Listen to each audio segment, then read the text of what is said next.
하나님, 나의 심장을 아시기 사랑합니다.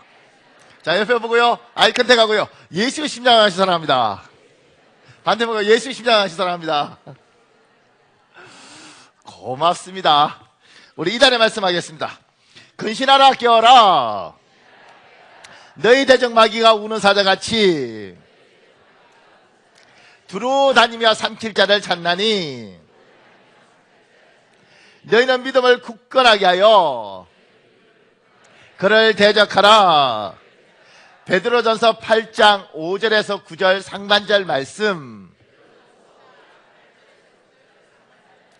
내 영혼아 근신하라. 내 영혼아 깨어라. 절망을 주는 마귀를 예수 이름으로 대적할지라. 낙심을 주는 마귀를 예수 이름으로 대적할지라. 성령 하나님 나에게 소망의 성령으로 충만하게 하옵소서. 희망의 성령으로 충만하게 하옵소서. 예수님의 이름으로 기도합니다. 아멘. 반드시 여러분의 선포대로 될 줄 믿습니다. 오늘 열왕기상 3장에 나오는 솔로몬의 재판은 굉장히 유명하지 않습니까? 애들 동화책으로도 다 이야기를 해요. 거기에 대해서 제가 간략하게 이렇게 설명을 적어놨습니다. 세계 역사상 가장 유명한 재판 중 하나인 솔로몬의 재판입니다. 엄마의 심리 상태를 사용하여 진짜 엄마와 가짜 엄마를 구분한 사건입니다. 하버드 로스쿨에서도 이 사건은 졸업 전에 반드시 한 번은 다룬다는 이야기도 있습니다. 그래서 우리는 솔로몬 왕을 지혜로운 왕의 대명사로 이야기합니다.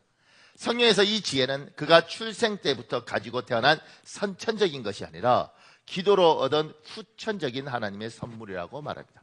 그러니까 탈 때부터 갖고 태어난 것이 아니라 기도로 얻었다고 이야기를 하는 거죠. 거기에 대한 설명을 좀 더 하겠습니다. 1번에 솔로몬 기도에 응답하는 하나님.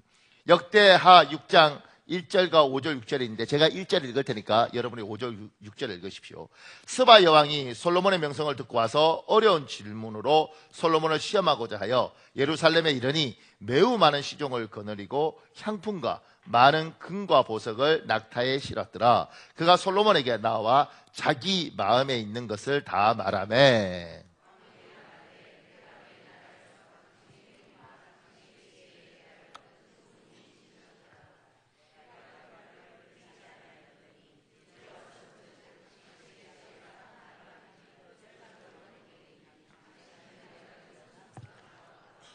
스바가 지금은 이디오피아예요.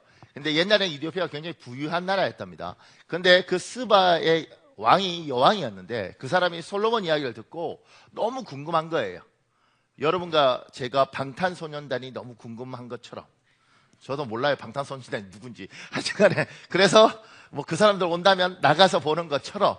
그러니까 너무너무 궁금하니까 이 여왕이 솔로몬 왕을 보러 온 거죠. 지혜가 너무 많다니까. 그리고 보고 이야기하는 거예요. 내가 당신에 대해서 들었는데 내가 들은 것은 진짜 절반도 안 된다. 당신 정말 굉장한 사람이다. 정말 천재다. 이렇게 이야기를 하는 거예요. 제가 그 밑에 이렇게 적었습니다. 태어날 때부터 뛰어난 두뇌를 가지고 태어난 천재들이 이 세상에 많이 존재합니다. 그러면 솔로몬은 어떻게 이렇게 놀라운 지혜를 소유하게 되었을까요? 태어날 때부터 천재들이 있습니다. 굉장히 뛰어난 사람들이 있습니다. 만나보셨습니까? 책 한 2번 읽으면 그 책을 다 처음부터 끝까지 외우는 사람들이 있습니다. 만나보셨습니까? 여러분 아무리 재수가 없어도 그래도 그렇게 반응하시면 안 됩니다. 재수없죠. 정말 한 2번 쫙 보면 책을 다 외우는 애들이 있습니다. 정말 천재들이 있습니다.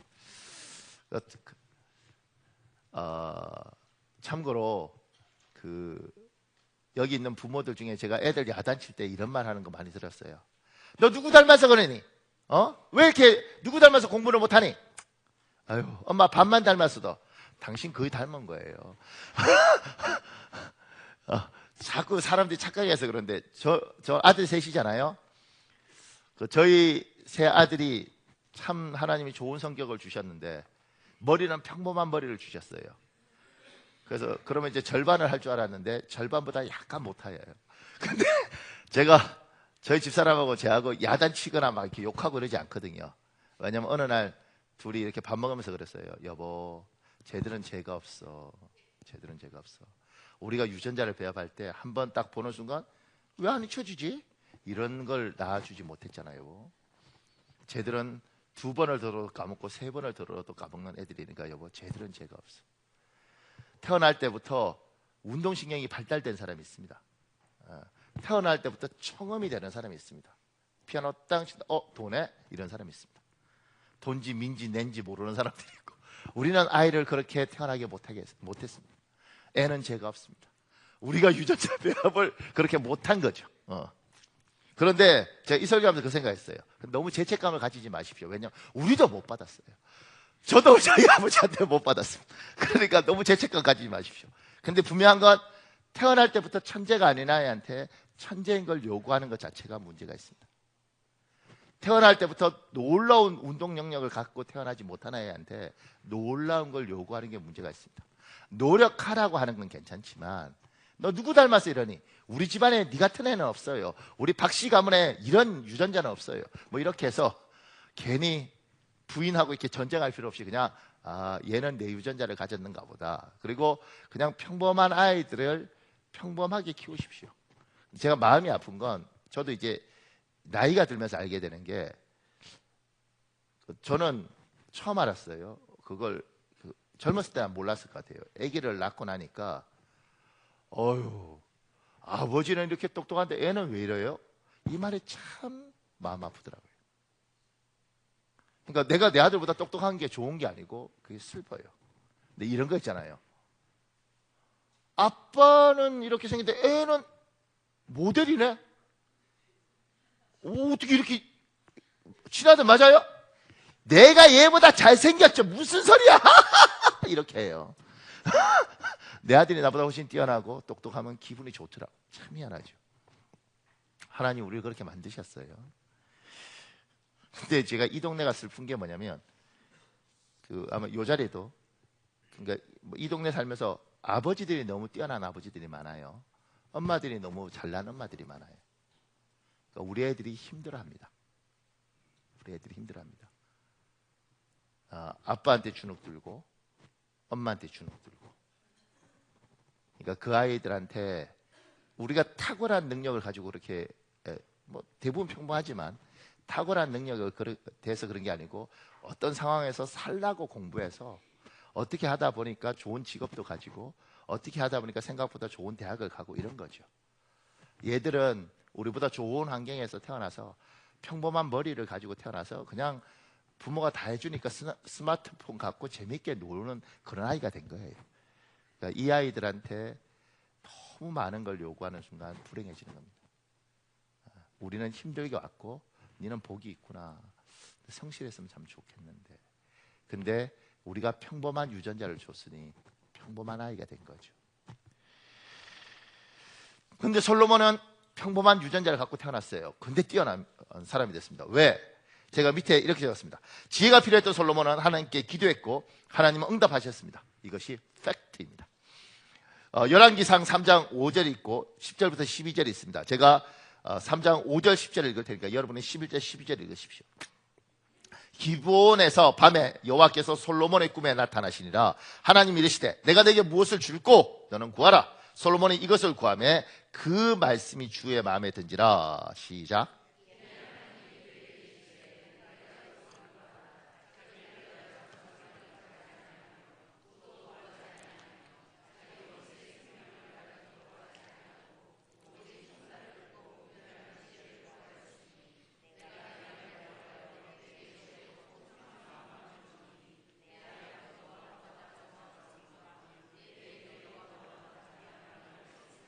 아멘. 12절에 하나님 말씀하시죠.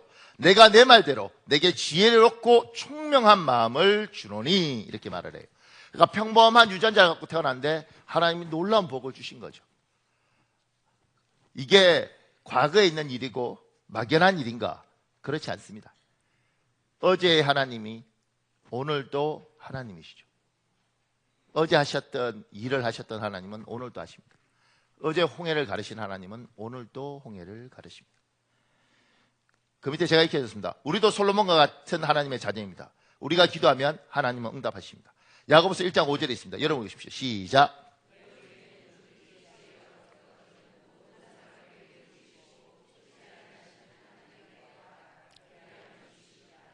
목사님 정말 기도하면 주십니까? 솔로몬도 평범하게 태어났는데 기도했는데 놀라운 지혜를 주셨습니다. 정말 주십니까? 그 옛날 이야기 아닙니까? 뻥 아닙니까? 근데 뻥이 아닌 경우가 생겼습니다. 제가 실제 책은 이렇게 안 돼 있고 이렇게 뭐죠? 간증을 녹취한 게 있는데 그 녹취한 걸 누가 쳐놔서 제가 갖고 왔습니다. 보세요. 성경을 읽으며 신앙에 몰입했던 나는 거의 매일 교회에서 철학 기도를 하다시피 했다. 고등학생이면 한창 공부하고 이것저것에 관심을 가질 나이인데도 기도하고 성경 읽는 것이 한없이 즐겁고 기뻤다. 67년 초겨울의 어느 날이었다. 이날 또 교회에서 기도를 드리다가 잠깐 잠이 들었는지 비몽사몽간에 굵지만 분명하고 우렁찬 음성이 들려왔다. 종수야, 종수야, 내가 무엇을 원하냐? 깜짝 놀랐다. 정신이 멍한 가운데 이 음성이 바로 하나님이라는 생각이 들었다.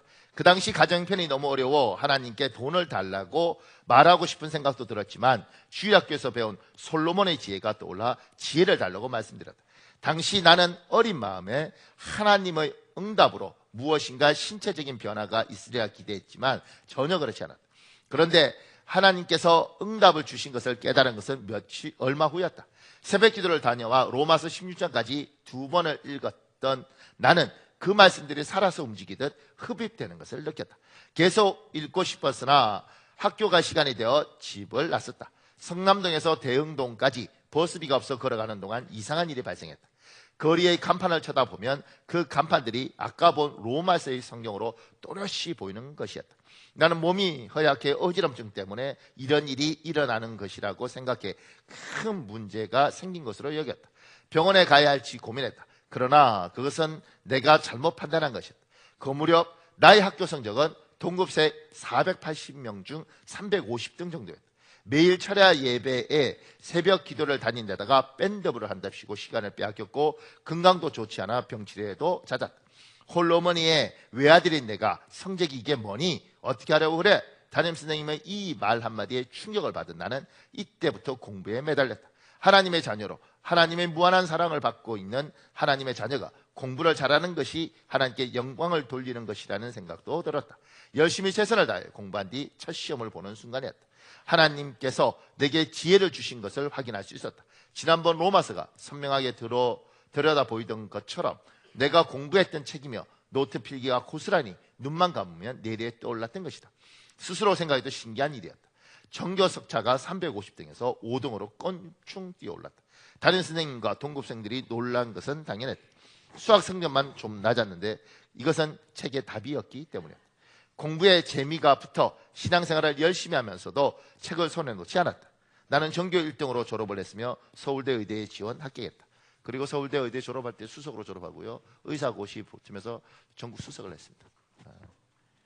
그리고 이분이 장충체육관에 와서 미국에 가서 나중에 지금도 미국에 있거든요. 한 20년 전인가 30년 전에 이분이 한국에 왔죠. 이 간증을 알고 있던 사람들이 이분이 집회를 했는데 어디서 했냐면 장충체육관에 했어요. 옛날 장충체육관 제일 좋았잖아요.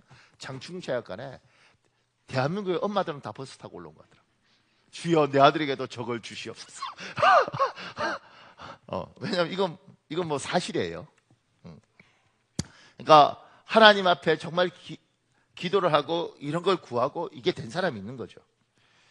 참고로 저는 저희 아들들 셋한테 열심히 안수를 했는데 안 되던데요. 왜 내 기도를 안 들어주시는가? 자, 그 밑에요. 이때 주의할 점이 있습니다. 기도의 중요성을 아는 것으로 끝나면 안 됩니다. 기도를 하셔야 합니다. 구하셔야 합니다. 그러면 반드시 하나님이 주십니다. 우리 마가복음 11장 24절에 있습니다. 여러분 읽으십시오. 시작.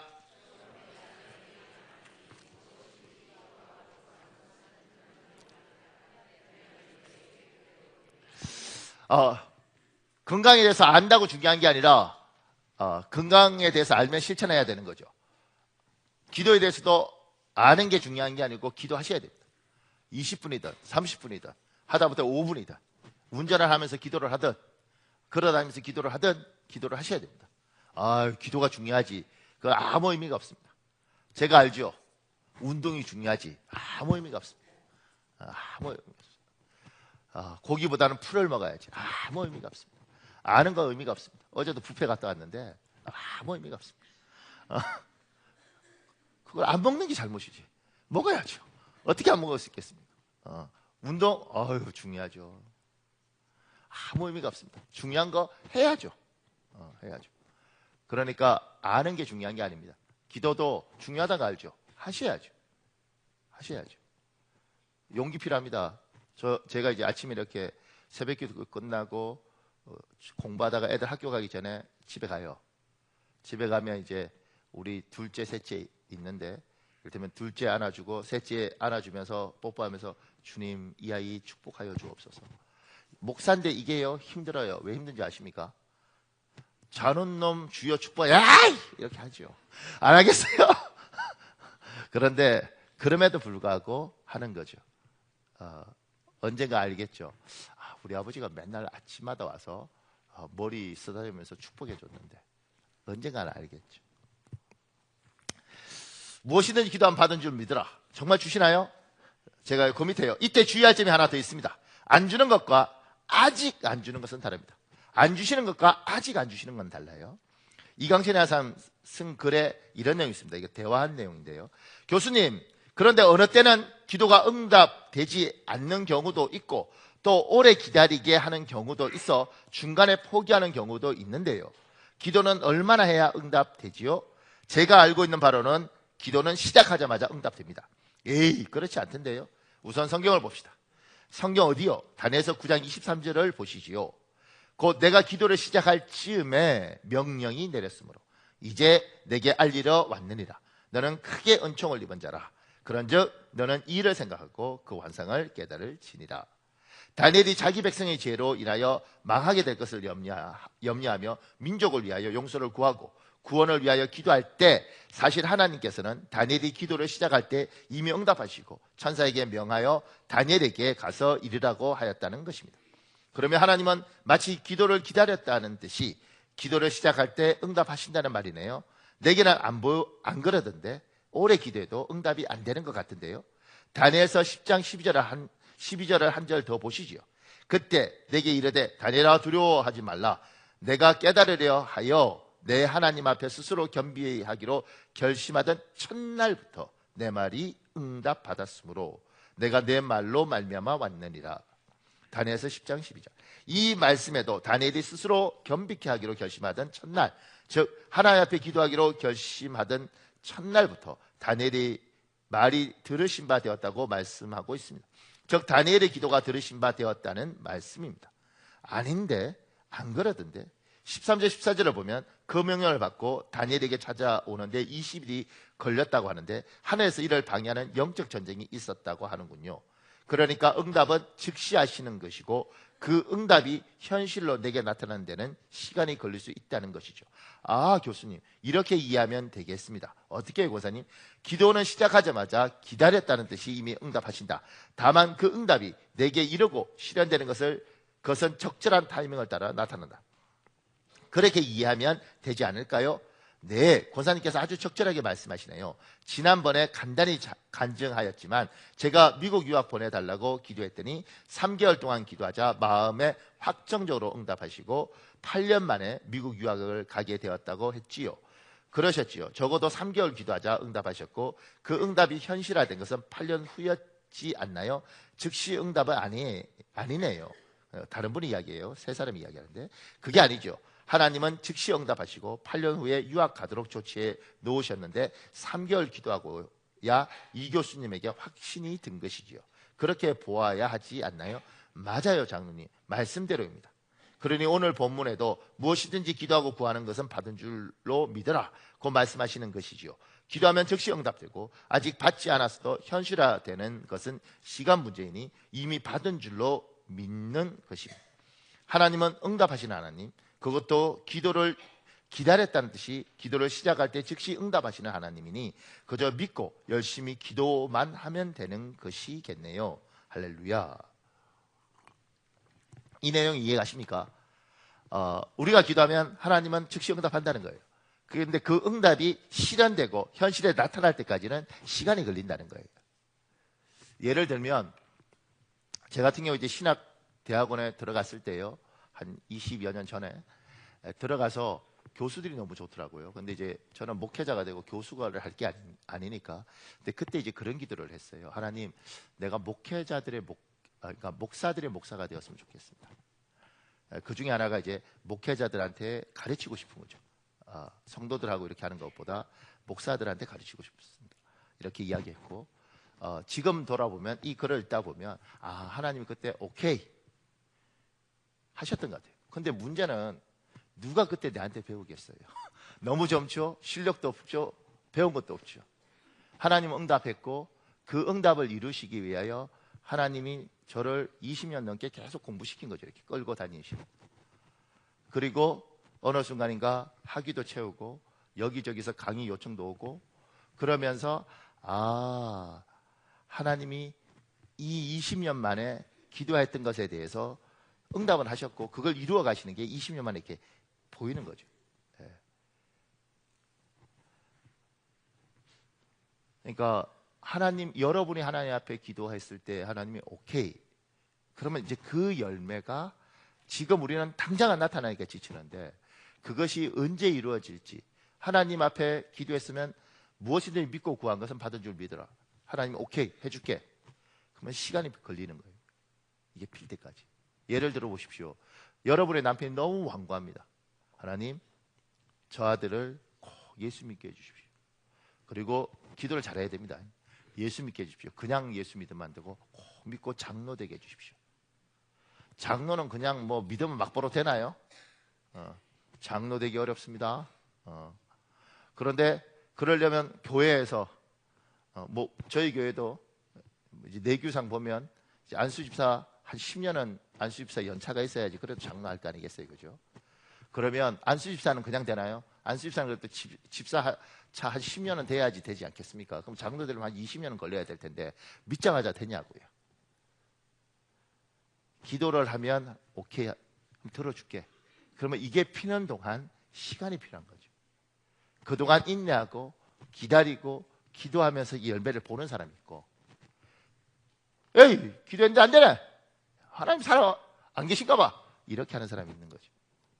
믿으십시오. 여러분이 기도하면 하나님이 그래 내가 응답할게, 그러면 그 열매를 필 때까지 참 긴 시간이 기다리고 그 긴 시간 동안 여러분이 인내하고 기도하면서 그 열매를 따는 겁니다. 그래서 이렇게 말씀하시는 거예요. 인내로 열매를, 결실을 얻는다. 이게 하나님의 사람들의 특징입니다. 여러분이 기도한 것들을 반드시 받아 누리고 현실에서 그것이 실현되는 걸 보는 복이 있길 예수님 이름으로 축복합니다. 제가 그 밑에 이렇게 적었습니다. 우리의 기도에 하나님은 반드시 꼭 피응답하십니다. 그런데 그 응답이 노인 경우가 있습니다. 응답하셨어요. 뭐라고요? 노라고. 여기에 대해서는 다음에 기회가 되면 깊이 다루어 보면 좋을 것 같습니다. 다음에 이 부분에서는 깊이 한번 이야기했으면 좋겠습니다. 제가 이번에 이렇게 적었습니다. 우리는 솔로몬에게 기도의 방법을 배워야 합니다. 솔로몬의 기도를 응답받았습니다. 어떻게 기도했기 때문에 응답받았을까? 그 밑에요. 솔로몬의 기도는 하나님을 기쁘시게 했습니다. 기도의 동기가 하나님의 마음에 들었습니다. 그래서 하나님은 흔쾌히 응답해 주셨습니다. 우리 열왕기상 3장 7절에서 10절이 있는데 제가 7절 8절을 읽을 테니까 여러분이 9절 10절을 읽으십시오. 나의 하나님 여호와여, 주께서 종의 아버지 다윗을 대신하여 왕이 되게 하셨사오나 종은 작은 아이라 출입할 줄을 알지 못하고 주께서 택하신 백성 가운데 있나이다. 그들은 큰 백성이라 수요가 많아서 셀 수도 없고 기록할 수도 없사오니. 시작.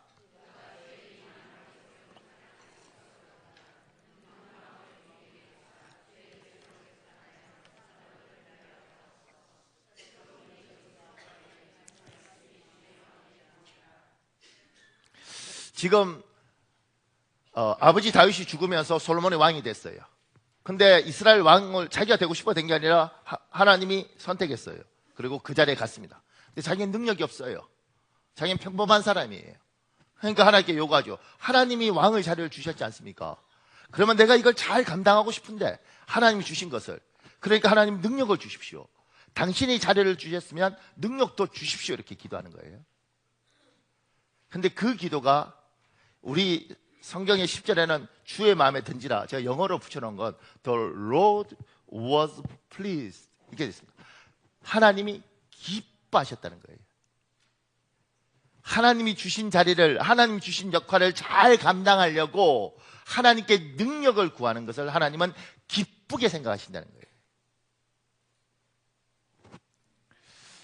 제가 그 밑에요, 응답이 되는 기도, 하나님이 우리에게 주신 역할, 직분, 소명 등을 잘 감당하기 위하여 도움을 청하는 기도는 하나님이 기쁘게 응답하십니다.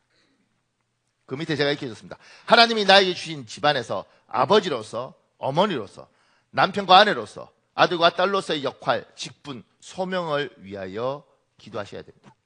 우리 골로새서 3장 18절에서 22절에 있습니다. 여러분 읽으십시오. 시작.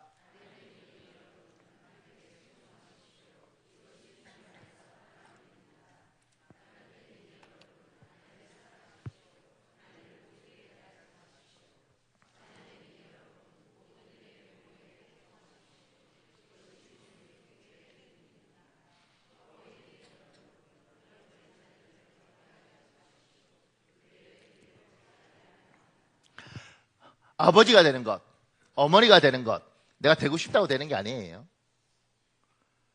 하나님이 가정이라는 걸 주시면서 아버지란 직분도, 어머니란 직분도, 남편이란 직분도, 아내란 직분도 하나님이 주신 거예요. 아들이라는 것들도 내가 아들로 태어나고 싶어 태어난 게 아니잖아요. 하나님이 태어나게 하셨고 딸로 태어나게 하셨어요. 그러면 하나님이 우리에게 주신 직분이란 말이에요. 주님께 하나님 이걸 잘 감당하고 싶습니다. 잘 감당할 수 있도록 도와주십시오. 나에게 능력을 주십시오. 지혜를 주십시오. 이건 하나님이 기뻐하시는 기도라는 거예요. 보세요. 아내 된 여러분, 남편에게 순종하십시오. 남편에게 순종이 되냐고. 제가 참고로 대한민국은 남자보다 여자가 나는 똑똑하다고 생각합니다. 뭐 남자들 중에 기분이 많이 나쁠 수 있지만, 제가 또 어떤 분, 제가 이렇게 말하면 탁월한 목사님 요리사는 남자예요 막 이러고 그러더라고. 탁월한 헤어 디자인은 남자예요. 근데 제가 지금까지 보면 대한민국은 모계사입니다. 그리고 제주도 같은 거 보면 남자 없어도 여자들이 다 알아서 살더라고요. 그래서 우리 아버님 어머님 중에 어머님 돌아가시고 아버님만 살아있는 집안은 항상 골치 아파요. 뭐 다 그래 고개까지 끄덕이고 막 이러고. 그러니까 여자들이, 그러니까 내 남자 한국 같은 경우는 굉장히 여자들이 똑똑할 수 있는데 남편을 보니까 남편이 머리가 안 돌아가. 바보 같아 이게. 순종이 되냐고. 그러니까 여자들이 남자를 무시하게 되는 거죠. 당신은 이것도 못하냐고, 바보냐고 막 이렇게. 근데 하나님은 그걸 원하지 않는다. 네가 더 똑똑하다 그러든 말든 간에 순종해라. 이게 안 되잖아요. 바보가 될 수는 없잖아요. 그러면 어떻게 해요? 남편과의 관계에서 남편을 가장으로 세우면서 이걸 잘 하려면 아내에게 엄청난 지혜가 필요한 거예요. 그 밑에 남편 된 여러분, 아내를 사랑하십시오. 아내를 모질게 대하지 마십시오. 이거 보면 남자 굉장히 나쁘게 나오는데, 남자가 여자를 모지게 대할 이유는 이렇게 붙이면 어때요? 오죽하면 그러겠냐. 어떤 여자분 중에 남자를 거의 히스테리에 몰리도록 뭐 그런 분들이 있더라고요. 전 직접 봤는데, 남편 사업장 가서 여자가 딱 축치고 있는 거예요, 이렇게. 왜냐면 그 사업장은 남자가 하나고 여자가 많아요. 그리고 카드 명세서 뒤지고, 휴대폰 전화번호 뒤지고, 남자가 거의 노이로제에 걸리더라고요. 제가 이제 언젠가 통화한 적이 있는데, 통화를 딱 하니까 남편이 이러더라고요. 혹시 또 제 아내가 무슨 사고를 쳤나요? 이러더라고요. 그러니까 지금 모질게 대하는 거죠, 이렇게. 근데 이런 여자한테 모질게 안 대하려면 남자한테 얼마나 큰 지혜가 필요하겠냐. 자녀된 여러분, 모든 일에 부모님께 복종하십시오.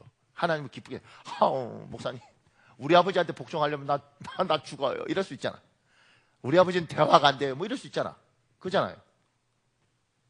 그 밑에 어버이 된 여러분, 여러분의 자녀들을 격분하게 하지 마십시오.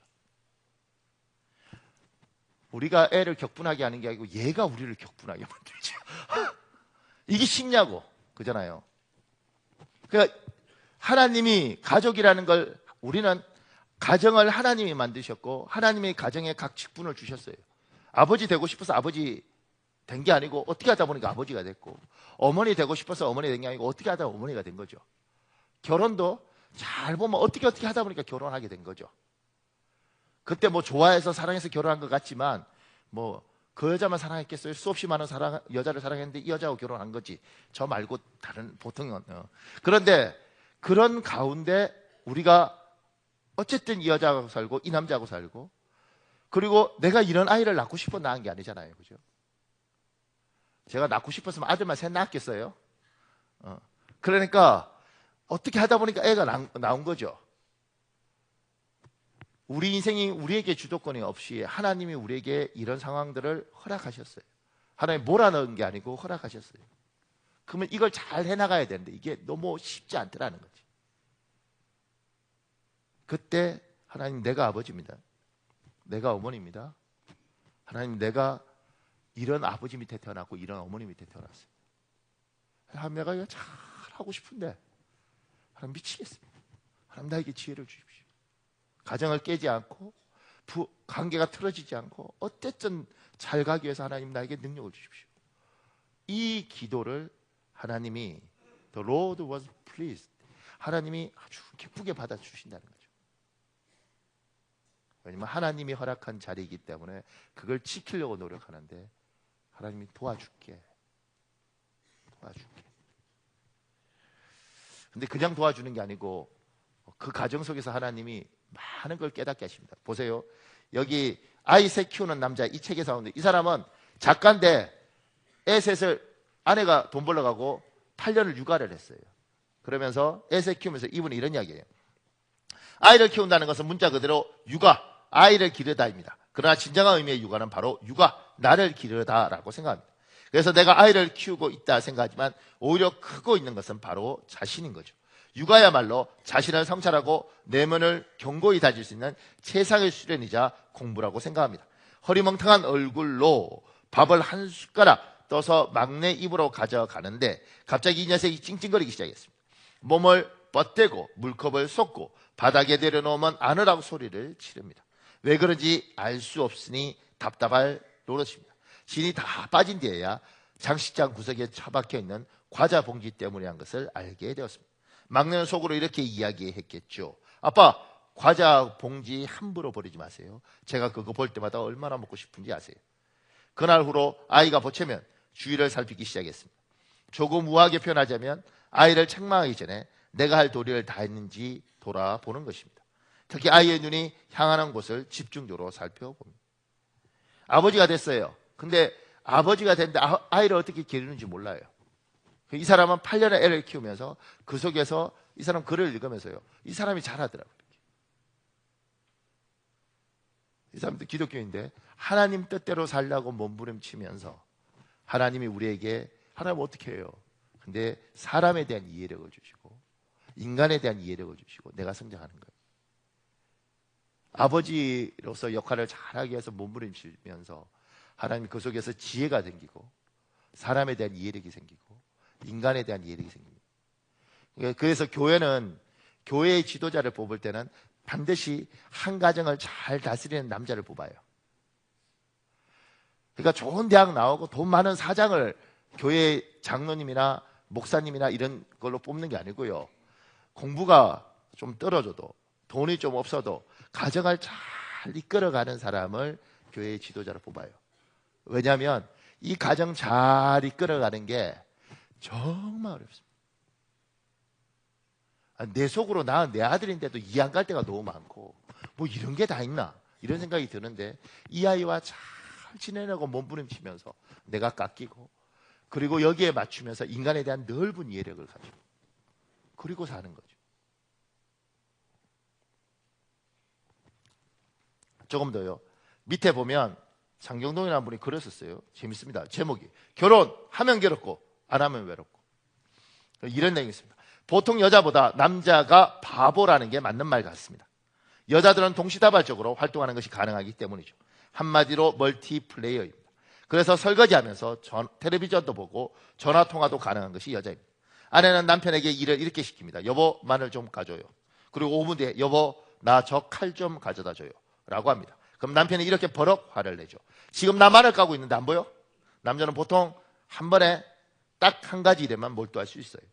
아내 입장에서는 이런 남편이 바보처럼 보일 수 있지요. 아내들이 남편에 대해 이해할 수 없는 게 또 있습니다.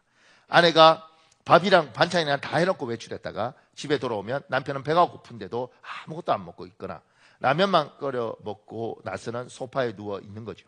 그럼 아내는 식사를 다 차려놓고 나갔는데 왜 그걸 찾아서 먹지 않느냐고 잔소리를 합니다. 근데 아내들이 모르는 게 하나 있어요. 아내들은 매일 사용하는 냉장고와 친숙합니다. 반면에 보통의 남편들은 냉장고에서 물건 하나 찾는 게 쉽지 않아요. 전부 뚜껑이 다 덮여 있는 상태이기 때문이죠. 그걸 하나하나 다 일일이 꺼내어서 확인하는 게 남자들에게는 보통 어려운 일이 아니에요. 남자 입장에서는 익숙하지 않은 물건이니 손이 안 가는 게 인지상정이죠. 아내에게는 친숙한 물건이 남편에게는 연구할 대상이 되고 마는 어처구니 없는 상황이 벌어질 수밖에 없지요. 남자들은 대개 의리가 중요하다고 말합니다. 하지만 여자들은 보통 의리보다 손익을 따집니다. 그래서 의리가 밥 먹여줘, 앞으로 그 사람 만나지 마 라고 단호하게 말합니다. 걔는 내가 어렸을 때부터 사귀어온 친구야. 돈으로 따질 수 없는 게 사나이들의 우정이라고. 돈 때문에 그 친구를 지금 안 만나는 것이 말이 안 되지, 남자의 말입니다. 하지만 의리 때문에 한순간에 돈 잃고 바보 되는 거죠. 그래서 의리와 욕심 앞에서 갈등을 느낄 때 아내 말 듣는 게 낫다고 판단하면 처리된 남편인 것입니다. 일반적으로 고집 피우는 남편 말대로 해서 잘된 집안이 없습니다. 돼지는 결코 밀어서는 안 넘어집니다. 긁어야 넘어집니다. 살살 긁어주면 네 다리를 다 들어 배를 보이는 것이 돼지란 놈입니다. 이런 돼지를 여우가 못 다룬다면 그건 여우의 잘못입니다. 그러니 남편이 말을 안 듣는다면 그걸 탓하지 말고 아내 자신이 남편을 다루는 데에 문제가 있는 건 아닌지 한번 생각해 봐야 합니다. 훌륭한 여우에게는 돼지를 다룰 줄 아는 기술이 있습니다. 내가 이거 읽으면서요, 우리가 돼지야? 뭐 이런 생각.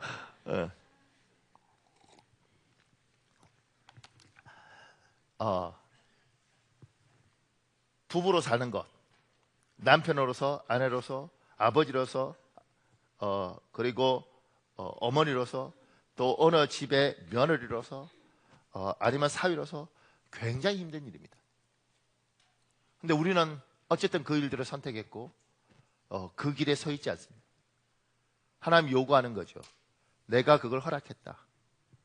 그러면 거기서 성공시켜라. 하나님 너무 힘이 듭니다. 이해가 안 갑니다. 내가 20년 살았는데 세상에 뭐 이런 여자가 다 있냐 생각이 듭니다. 목사님, 제가 40년 살았는데 우리 남편은 아무래도 이해가 되지 않습니다.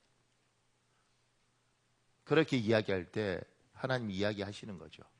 얘야, 지혜가 부족하면 그걸 감당하기 위해서 하나님 나에게 지혜를 주십시오.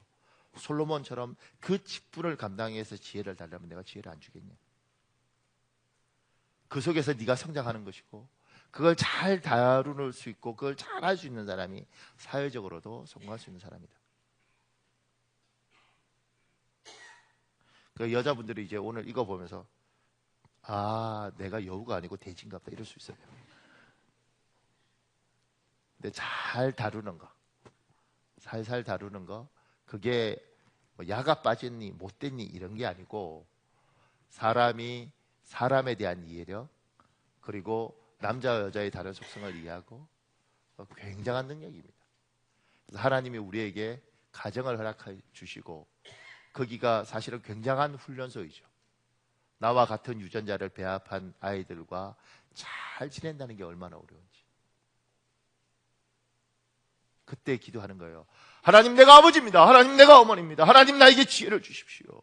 잘 감당하고 싶은데 하나님, 나에게 능력을 주십시오. 하나님이 직분을 잘 감당하기 위해서 내가 기도하고 있지 않습니까?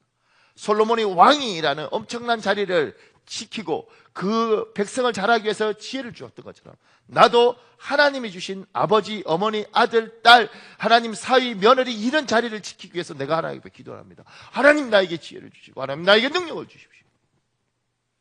하나님이 안 주시면 이 가정이 깨어질 수밖에 없지 않겠습니까? 그 밑에요. 하나님이 나에게 주신 교회 안에서 권사로서, 집사로서, 교사로서, 목자와 목원으로서 여러 위치에서 역할과 직분과 소명을 위하여 기도하셔야 됩니다. 교회의 직분은 하나님 주셨다고 우리는 믿습니다. 하나님의 뜻대로 살려고 노력하는 직분자마다 하나님이 지혜를 하나님의 기도응답으로 부어 넣어주십니다. 아까 그 작가가 쓴 글 중에 재밌는 글이 있습니다. 보세요. 장경로 목사가 말 한마디의 중요성을 강조하며 꺼냈던 이라는 무심코라는 말의 의미를 곱씹게 해줍니다.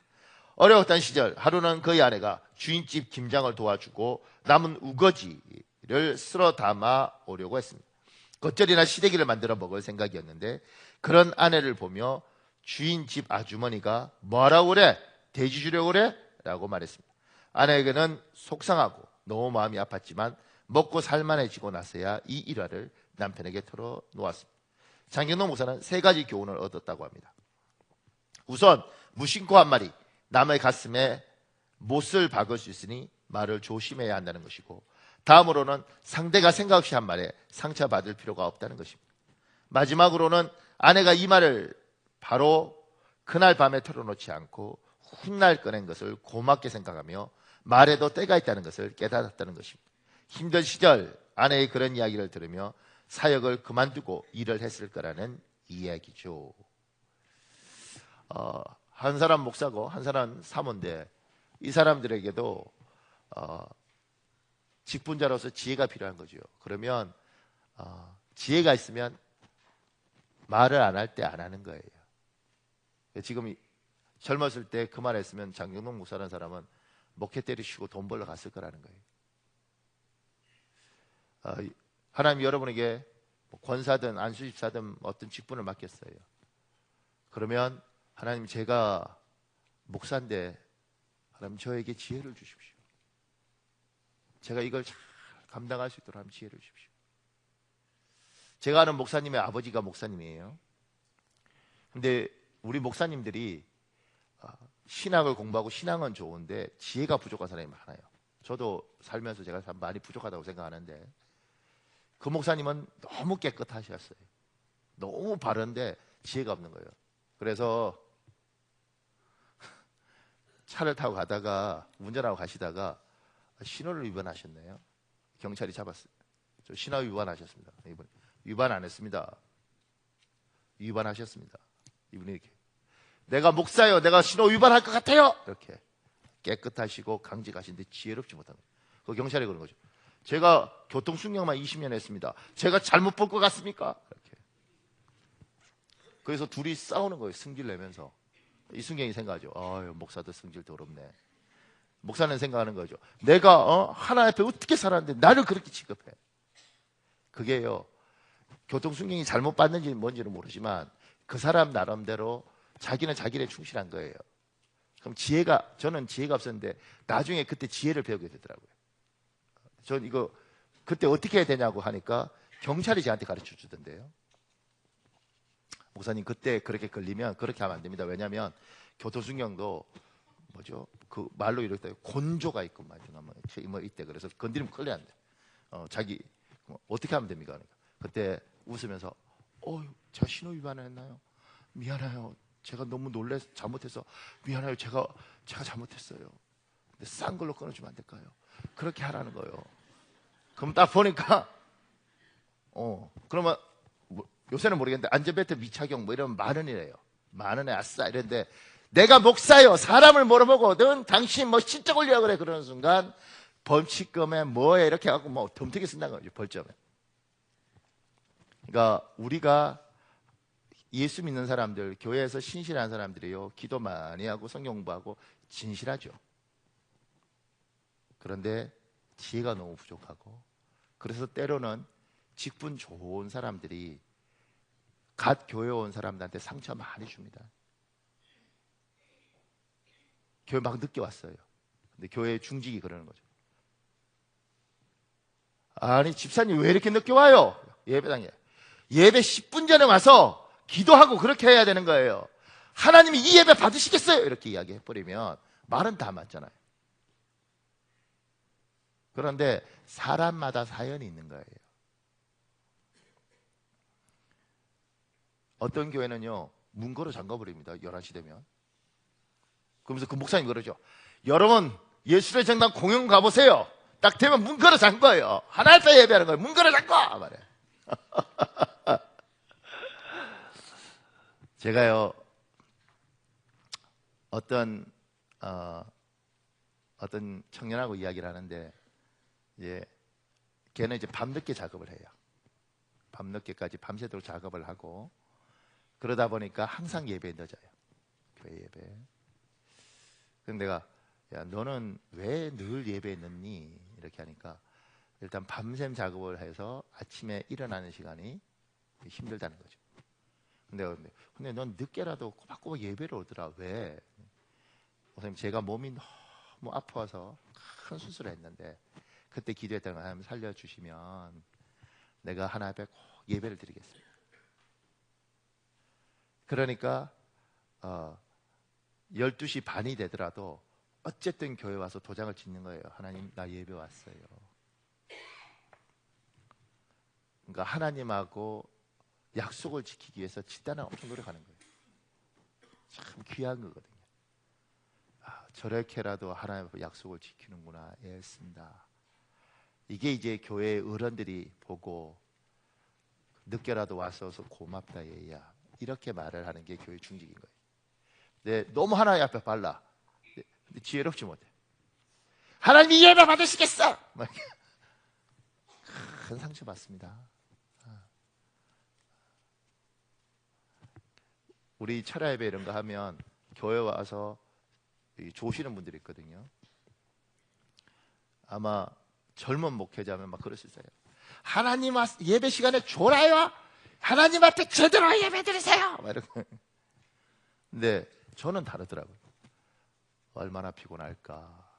집에서 자고 싶은데 그래도 하나님 앞에 예배하겠다고 와서 저렇게 조는구나. 하나님이 저 중심을 받을 거다.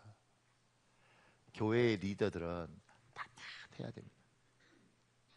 교회의 어른들은 따뜻해야 됩니다. 왜냐하면 예수님은 그러시더라고요. 예수님은 그러세요. 그러니까 저도 어느 날 이렇게 제가 사람한테 야단 잘 못 치는데 그 가장 큰 이유가 저는 야단 맞고 자랐어요. 목사님들 정말 무섭거든요. 목사님들이 여러분한테 따뜻한데요. 부교육자일 때 제가 전도사일 때는요. 얼마나 무서운지 제가 처음 모셨던 목사님이 박전도사 같이 밥 먹어 이러는 거야. 아이씨. 그분하고 밥을 먹는데 콧구멍으로 들어간지 입구멍으로 들어간지 봐. 자기야 편하지. 또 먹을래? 아닙니다. 일하러 가야지. 그리고 그때 청년하고 둘이 같이 먹었는데요. 목사님 일하러 빨리 가겠습니다. 그리고 나와서 둘이 왜냐면 물도 못 먹고 나가잖아. 그러니까 그때 생각했어요. 목사가 너무 무서워. 어른들이 너무 무섭더라. 그러니까 야단치고 이러니까 그게 그분들은 너무 강직해서 그러신 것 같아요. 근데 저는 야단을 못 치는 가장 큰 이유가 사역자들이 이렇게 보고 있으면 나도 옛날에 저랬을 텐데 그때 정말 야단치고 코너로 몰았으면 내가 사역자가 됐겠는가 아니면 거짓말쟁이가 됐겠는가. 그래서 야단치지 않고 기다려주는 거죠.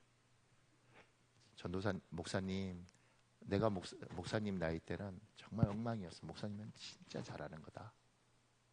목사님 정말 잘하는 거다. 그러니까 목사님 힘내라. 목사님이 내 나이가 되면 진짜 괜찮은 목사가 될 거다.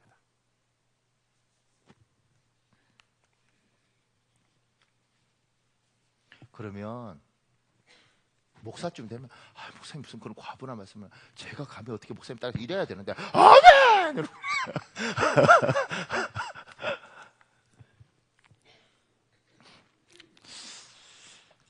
마지막 하나 더요. 그 밑에요. 특별히 하나님이 나에게 주신 하나님의 자녀로서 직분을 위하여 기도하셔야 됩니다. 여러분들 중에 아버지, 어머니 뭐 이런 거, 그 다음에 교회에서도 장로, 권사, 목사님 그런 직분 없는데요. 여러분의 직분이 있죠. 요한복음 1장 12절에 있습니다. 여러분 읽으십시오. 시작.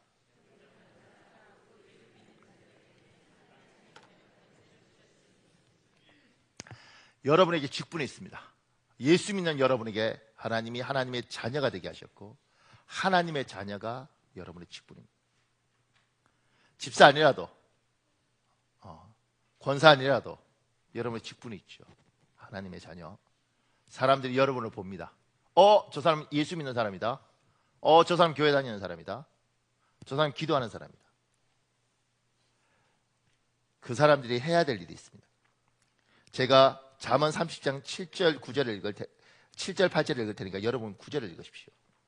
내가 두 가지 일을 주께 구하여 싸우니 내가 죽기 전에 내게 거절하지 마시옵소서. 곧 헛된 것과 거짓말을 내게서 멀리하옵시며 나를 가난하게도 마옵시고 부하게도 마옵시고 오직 필요한 양식으로 나를 먹이시옵소서. 시작.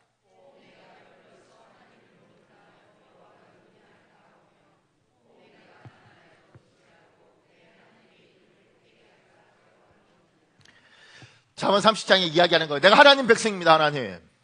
근데 내가 너무 가난하면 세상 사람들이 손가락질 할 겁니다. 예수 믿어서 뭐하냐. 안 믿어도 이렇게 잘 사는데. 하나님께 익히 기도하셔야 됩니다. 하나님, 내가 당신의 자녀입니다. 하나님, 내가 너무 가난하고 내 아이들이 너무 거칠고, 그래서 하나님 앞에, 내가 하나님 앞에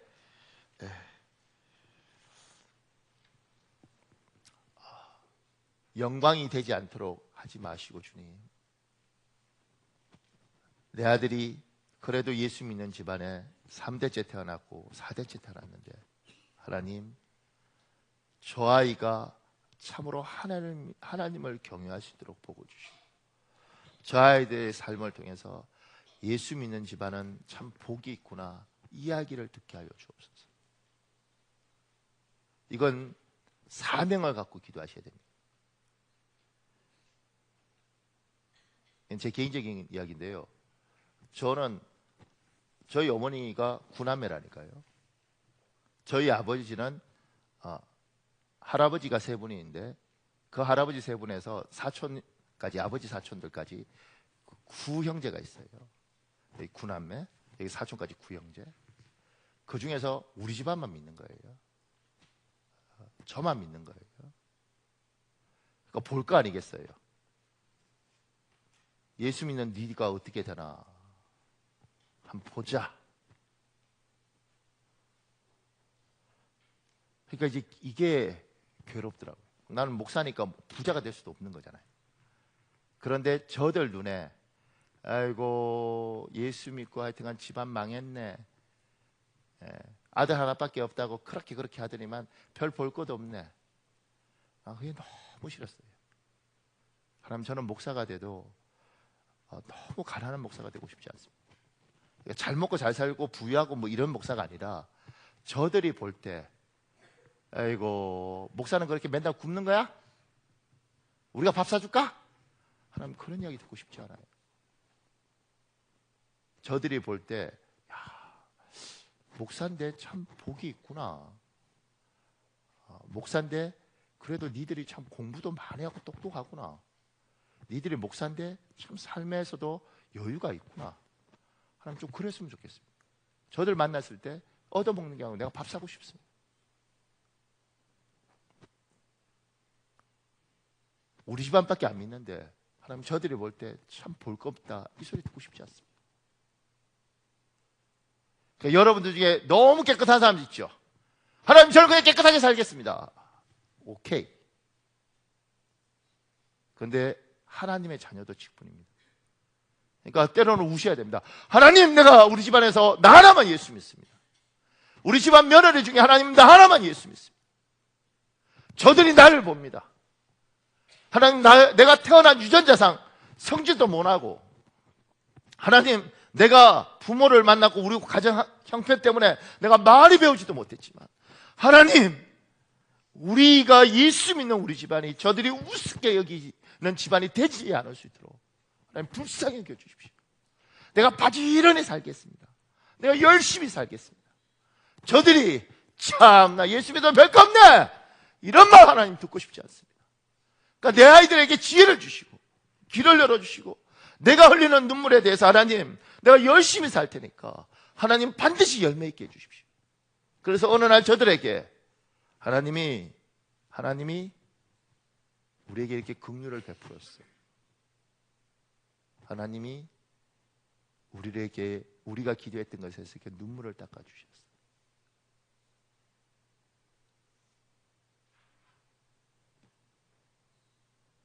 그때 이렇게 말하는 거예요. 주님 고맙습니다. 주님 감사합니다. 하나님 내가 잘된 것이 감사하지만 그것보다도 내가 믿는 하나님을 나 때문에 욕하더 안 얻어먹이게 해서 하나님 고맙습니다. 주님 나를 축복하시면 내가 하나님을 높이겠습니다. 그러니까 하나님 나를 가난하게도 비참하게도 처참하게도 만들지 마시고 나에게 긍휼을 베풀어 주십시오. 이건 간절히 기도하셔야 됩니다. 그리고 여러분의 자녀를 위해서도 간절히 기도하셔야 됩니다. 하나님 저 아이가 4대째 예수 믿는 집안에 태어났습니다. 하나님 저 아이가 하나님을 욕되게 하나님을 초라하게 만드는 아이가 되지 않도록 그럼 저 아이를 붙들어 주십시오. 사랑하는 여러분, 이 시간에 우리 한 10분 정도 기도할 수 있는 시간이 있는데 우리 주여 한번 간절히 부르짖고요. 하나님 나에게 직분이 있습니다. 솔로몬이 왕으로서 자기 직분을 잘 감당하기 위해서 부르짖었던 것처럼 하나님 나에게도 직분이 있습니다. 아버지란 직분도 있고 권사와 집사란 직분도 있습니다. 하나님 무엇보다도 하나님의 자녀로서 직분이 있습니다. 하나님 나를 불쌍히 여기시고 나를 통해서 하나님 영광 받아 주시옵소서. 우리 주여 한번 간절히 부르짖고 우리 통성으로 기도하겠습니다. 주여